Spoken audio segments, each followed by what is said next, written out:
ከታሰሩበት ክፍል የሚወጡት ለ30 ደቂቃ ብሬክ ብቻ ነው። በቃ የሱ አፍንጫው ይደማል። ያው ግጭት ተፈጠረ የመጀመሪያ ቀን። ከዛ ሁለተኛ በምግብ ተጣሉ። አንድ ሁለት ሲባሉ ተጣሉ ማለት ነው። እነኛን እስረኞች በተኙበት በጣም ብዙ ሰው የገደለን አሁን ባለፈው ስንት ሰው ነው 70 ምናምን ሰው የገደለ ሰውዬ ያለው እስር ቤት በጣም የተመቻቸ እስር ቤት ነው። ምን ማለት ነው?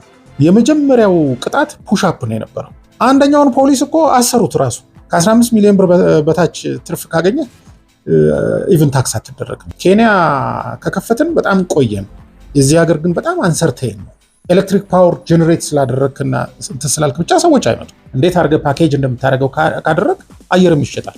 ለምን ኢትዮጵያ አላደገችም ብለህ ካልክ ኬንያም እኮ እንደዛው ነው እያልኩ አልደግምም። የኢትዮጵያ ዱቄት ፋብሪካና የሱዳን ዱቄት ፋብሪካ መካከል የሰማይና የመሬት ያክል ልዩነት አለ። 20 ሺህ አይደለም 5000 ኩንታል የሚፈጭ አንድ ፋብሪካ ከቻይና የዛሬ ስንት ዓመት ተተክሎ መስራት አልቻለም። የራሱን ህይወት ማኔጅ ማድረግ ያልቻለ ሰው ስንት ሰዎችን ናይጄሪያ ሄዱ ያውቃል። የኛ ሰው በአፄ ቴዎድሮስ ዘመን ከነበረ ንግስና የዛሬ ዘመን ልመና ይሻላል። ፉክክራችን በየትኛው መንገድ ነው ያለው? እስረኞች በቀን 3 ይበላሉ። ጠባቂው ሳያናግረው እስረኛው ጠባቂውን ማናገር አይፈቀድለትም። ምን ማለቱ ነው? ማታ አምሽተን የለ እንደ አብረን በስንት ሰዓት እንደገባን አያውቅም እንደ ምናምን ብሎ እንደዚህም ይባላል እንደ ያለኝ አታምነኝም። ሰለሞን ከ6 ቦታ አገኘው። ከዛ አለቀሰ ነው የምልህ። እዛ ጋር ያሉት ሰዎች ወደ አንተ እያዩ ያወራሉ። ታውቃቸዋለሁ ያለኝ አላውቃቸውም ስል አይ ስላንተ እንትን እያሉ ያ ሰውዬ ናዚ ነው ይላሉ።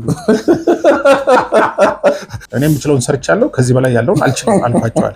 እኔ ከሁሉም በልጣለሁ እዛ ካሉት እና እኔን እያየህ አውራኝ አሉኛል። የማይታረሙ ስህተቶች ሁሉ ይኖራሉ። መሪ የግድ ሁሉንም ነገር ማወቅ የለበትም። የመጀመሪያ ልጅ ሲወለድልህ የምትለው ነገር ምንድን ነው? ከጎን የሆነው አለ። ከዛ ይሄንን አሁን በእግር ኳስ ጨዋታ ወስደህ ብታይ የ8 ልጆች አባት ነኝ፣ ይሄ ቅጣት በጣም ይከብደኛል አኩቼ ነበር አለና አዘነ፣ እንባው ወጣ። የሚኒሊክ ሆስፒታል ሪፖርት ምንድን ነበረ ድሮ የምናውቀው በፖሊስ አዲስ እረኛ ከብት አያስተኛ። ይሄ ለእኔ ትክክለኛ የአመራር እንትን አለ። ሴቶቹ ሞዴስ እንፈልጋለን ብለዋል። የቤት እጥረት አለ። ሪል ስቴቶቹ በጣም ብዙ ቤት ሰርተዋል፣ ግን መሸጥ አልቻሉም። የድሮ መንገድ አልፏል። መሸጥ ለቻለ ሰው ኤኒቲንግ ዌስት የምትላቸው ነገሮች በሙሉ ይሸጣሉ። ሁሉን ነገር በራሳችን ብቻ ተሰርቶ እኮ አይዘለቅም። ስልጣን ላይ የወጡ ሰዎች ኦቶሪቲ ሃስ ቱ ቢ ቼክድ። እያንዳንዱ ሰው ውስጡ ኢቪል አለ።